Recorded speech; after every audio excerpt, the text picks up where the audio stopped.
जब जब होई धर्म कै हानि, बारहि असुर अधम अभिमानी। तब तब धर प्रभु विविध शरीरा, हरहि दया निधि सज्जन पीरा।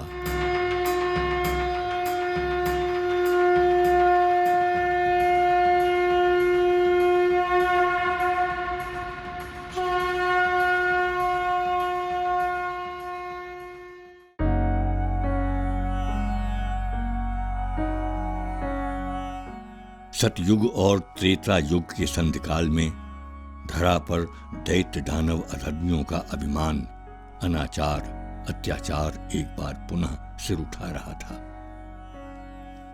ऐसे में वैशाख माह शुक्ल पक्ष की तृतीया तिथि, रात्रि के प्रथम प्रहर, मिथुन राशि पर राहु के स्थित रहते 6 उच्च ग्रहों ने मिलकर शुभ घड़ी का निर्माण करते हुए कुछ ऐसा योग रचा कि धर्म की रक्षा और दुष्ट दंभियों के संहार के लिए ओजस्वी तेजस्वी भगवान परशुराम के रूप में भगवान विष्णु के छठे अवतार से धरा धन्य हो गई। हालांकि ऋषि ऋचिक के पौत्र ऋषि जमदग्नि और माता रेणुका के इस वर्चस्वी पुत्र का नाम जन्म के समय तो रखा गया था राम, किंतु देवाधिदेव महादेव की परम भक्ति से वरदान स्वरूप फरसा या परस प्राप्त होने के कारण सनातन जगत ने इस अवतरण को भगवान परशुराम के नाम से जाना।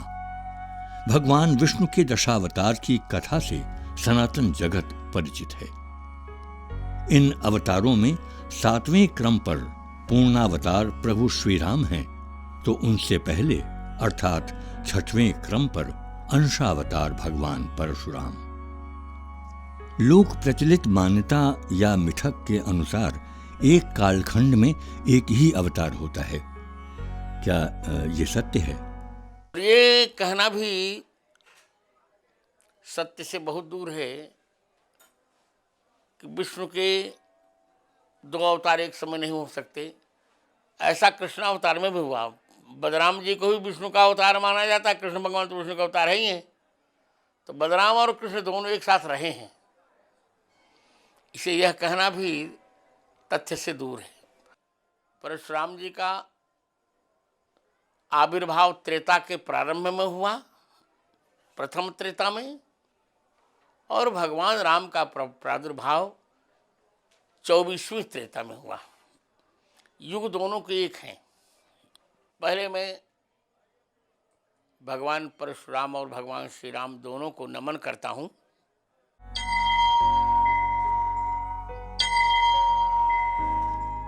जगत गुरु स्वामी श्री रामभद्राचार्य जी न केवल ये बताते हैं कि एक ही कालखंड में एक से अधिक अवतार संभव हैं, अपितु एक ही कालखंड में भगवान परशुराम और प्रभु श्री राम के अवतार का कारण उद्देश्य भी स्पष्ट करते हैं कि भगवान का प्रयोजन क्या परशुराम जी से सिद्ध नहीं हो रहा था? हाँ, नहीं हो रहा था।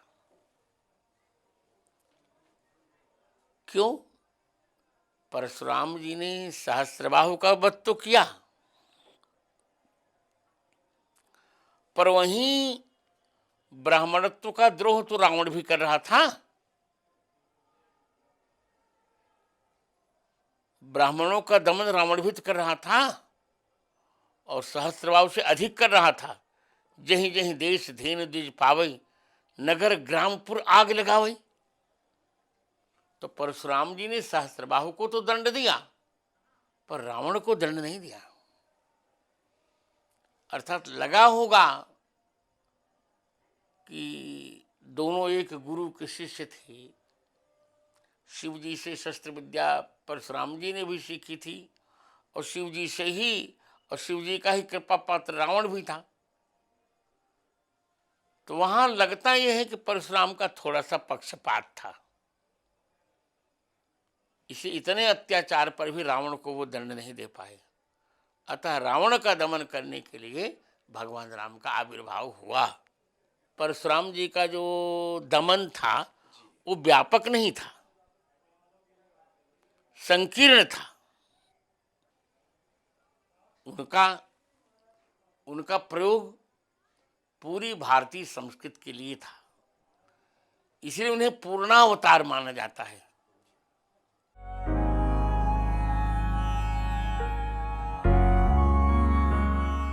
माता पिता पुत्र और गुरु शिष्य के अधिकार दायित्व संबंध का सटीक आईना है भगवान परशुराम का जीवन दर्शन।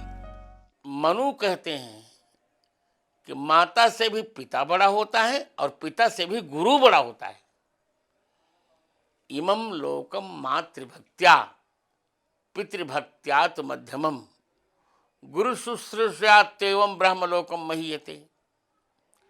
मनु कहते हैं कि मातृभक्ति से व्यक्ति पृथ्वी को जीत सकता है, पितृभक्ति से स्वर्ग को जीत सकता है और गुरु सेवा से तो ब्रह्मलोक को भी वो जीत लेता है। तो पिता की अपेक्षा गुरु श्रेष्ठ होता है और भीष्म ने पिता को ही श्रेष्ठ मान लिया, गुरु को श्रेष्ठ नहीं माना। तब दोनों का युद्ध हुआ। वो तो देवताओं ने बचा लिया, नहीं तो भीष्म क्या कर लेते परशुराम जी का।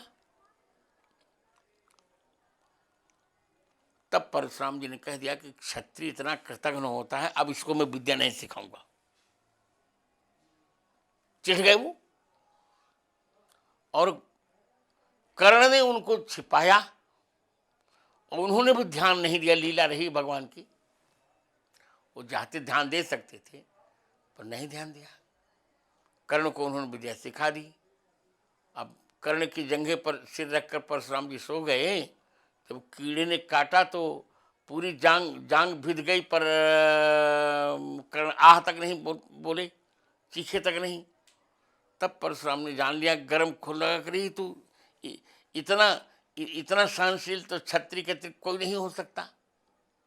तब परशुराम जी ने कहा कि जाओ, अब मेरी दी हुई विद्या युद्ध में तुम्हारे काम में नहीं आएगी, क्योंकि तुमने मुझसे विश्वासघात किया ना।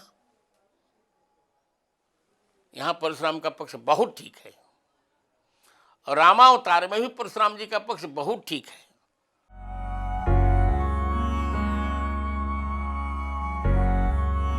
पौराणिक कथाओं में वर्णित उद्धरणों में निरर्थक या अनायास जैसा कुछ नहीं होता। प्रथम पूज्य देवता विघ्न विनाशक गणाधिपति लंबोदर गजानन महाराज भगवान श्री गणेश दयावंत तो हैं ही, किंतु उन्हें एक दंत की उपाधि प्राप्त होने के कारक भगवान परशुराम ही है। यदि कारक है तो कारण भी होना चाहिए। भगवान श्री गणेश की एकदंत कथा का कारण और मंतव्य है इस सनातन सत्य को तथ्य प्रदान करना कि पिता की अपेक्षा गुरु का स्थान श्रेष्ठ होता है और पुत्र की अपेक्षा शिष्य का अधिकार अधिक। परशुराम जी शिव जी से मिलने जाते हैं। गणपति ने परशुराम जी को रोक दिया, कभी गुरुदेव शिव जी संध्या कर रहे हैं, थोड़ा रुक जाओ। परशुराम जी शिव जी पर गणपति से अधिक अधिकार मानते थे कि तुम तो उनके पुत्र हो, तुम्हारा जन्म उनकी वासना से हुआ होगा, मेरा जन्म तो बिंदु से हो, नाद से हुआ, बिंदु से नहीं हुआ। तुम कौन होते हो रोकने वाले मुझे। और दोनों का जब वाक युद्ध चला तब परशुराम ने फरसे से मार दिया और गणपति का एक दांत टूट गया। फिर जब पार्वती जी ने देखा तो थोड़ी सी उद्दंडता तो हुई ही परशुराम जी की। इससे वो उनको क्रोध आ गया और उन्होंने कह दिया कि भगवान राम से तुम्हारा पराभव ही होगा। ये पार्वती का श्राप हो गया था, तभी परशुराम जी का भगवान राम से पराभव हुआ। यहाँ दोनों को संतुलित होना चाहिए था, गणपति को भी और परशुराम जी को भी। पर परशुराम जी ने बिल्कुल ठीक किया, क्योंकि पुत्र के अपेक्षा शिष्य का अधिकार अधिक होता है गुरु पर।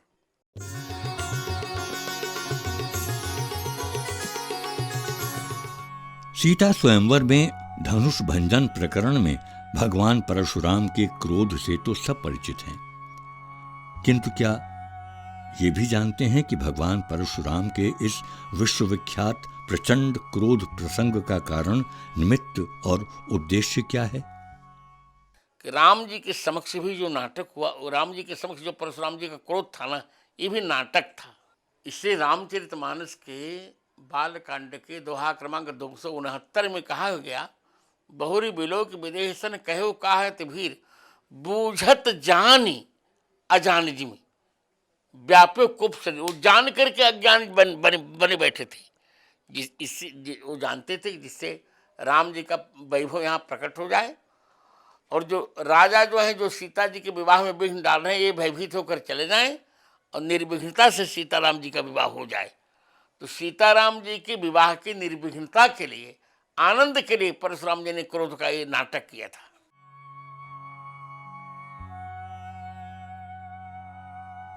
धर्म रक्षा, धर्मोत्थान और अनाचार अत्याचार पर नियंत्रण, दुष्टों का संहार किए बिना संभव नहीं।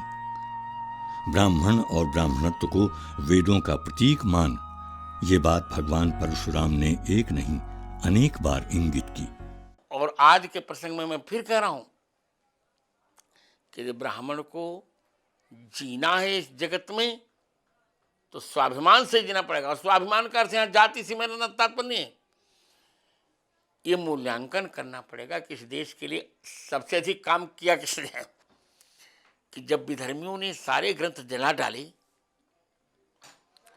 तक्षशिला और नालंदा का पुस्तकालय 6 महीने तक जलता रहा, तो जो कुछ ग्रंथ बचे हैं उनको ब्राह्मण ने अपनी जांघ में काट करके उन प्रतियों को रखा था। कितना कष्ट किया होगा। तो ब्राह्मण ने तो अपने प्राण की आहुति देकर के इस देश की रक्षा की, भारत माता की रक्षा की। और उसी ब्राह्मण का मूल्यांकन जब न हो, सब कुछ सहन हो सकता है पर प्रतिभा का अपमान कोई सहन नहीं कर सकता।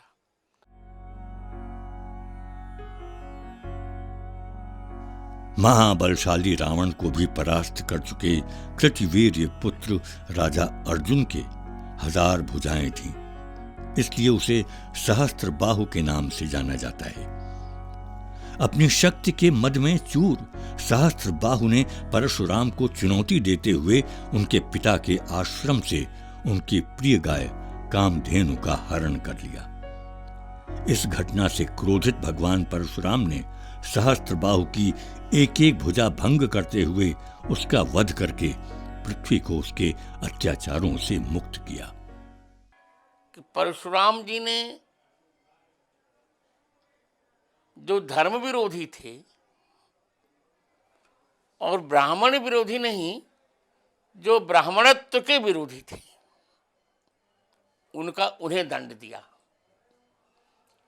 इसे लिखा गया, अवतारे षोडश में पश्यन् ब्रह्मद्रोहो नृपान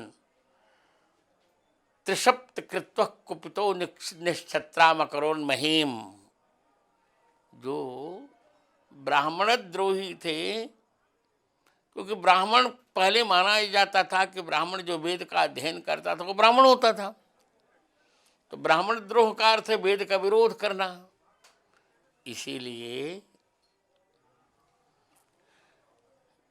गीता भाष्य की भूमिका में भगवत पाद शंकराचार्य भी कहते हैं, भौमस्य ब्राह्मणः ब्राह्मणत्वस्य च रक्षणाय देवक्याम अंशेन आविर्बभूव भगवान नारायण।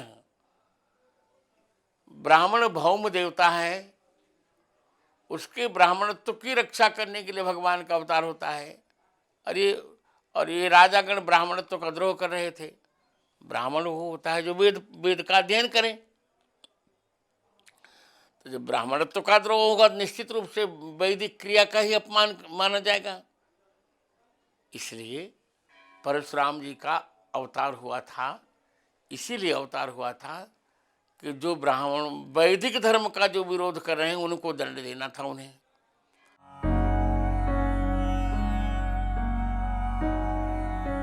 सनातन परंपरा में पिता की आज्ञा पालन का मूल महत्व स्थापित करने के उपक्रम में भगवान परशुराम अपनी माता का वध करने से भी नहीं हिचकिचाए।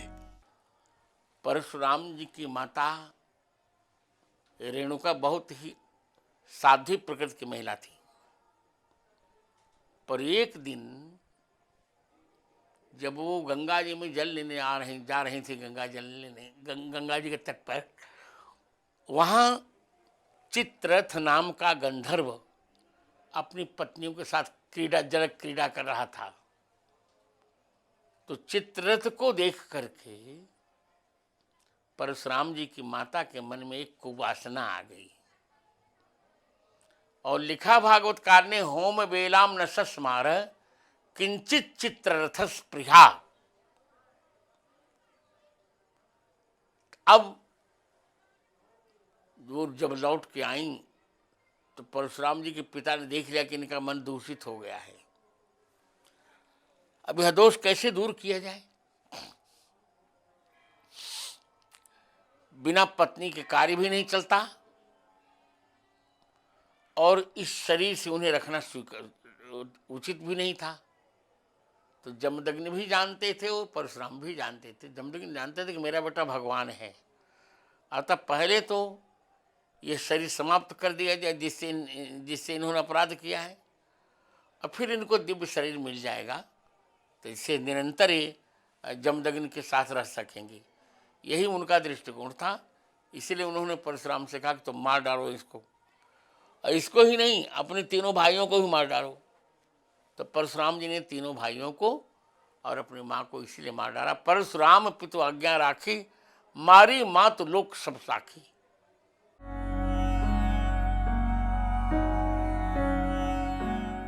भगवान परशुराम अंशावतार थे तो प्रभु श्री राम पूर्णावतार। विश्व को मर्यादा का पाठ पढ़ाते आदर्श समाज की स्थापना के लिए अंशावतार ने पूर्णावतार को दायित्व अंतरित किया। परशुराम जी का आविर्भाव होता है और जब उनका कार्य पूरा हो गया तो मिथिला में भगवान राम के पधारने पर परशुराम जी ने भगवान राम का साक्षात्कार किया, चर्चा की, संतुष्ट हो गए तो अपना धनुष दे दिया, अर्थात तब अपना कार्यकाल रघुनाथ जी को उन्होंने सौंप दिया।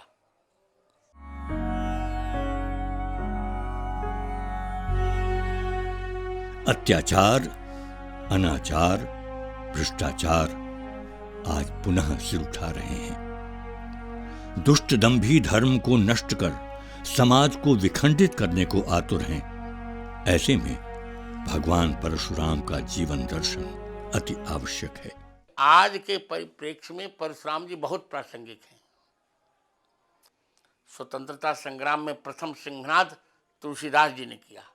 वो ब्राह्मण थे, पराधीन सपने सुख नहीं। उन्होंने कहा परतंत्रता में कभी सुख नहीं मिल सकता, यदि सुख चाहिए तो भारत को स्वतंत्र होना पड़ेगा। इसे परशुराम का होना आवश्यक है, परशुराम के चरित्र का समझना आवश्यक है, परशुराम के चरित्र का चित्रण आवश्यक है और परशुराम के चरित्र पर विचार करना भी बहुत आवश्यक है।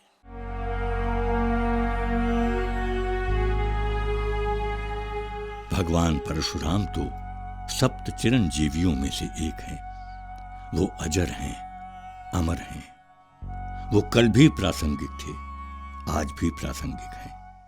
यदा यदा हि धर्मस्य ग्लानिर्भवति भारत अभ्युत्थानम अधर्मस्य तदात्मानं सृजाम्यहम्। दुष्ट दमन करता भगवान परशुराम की जय।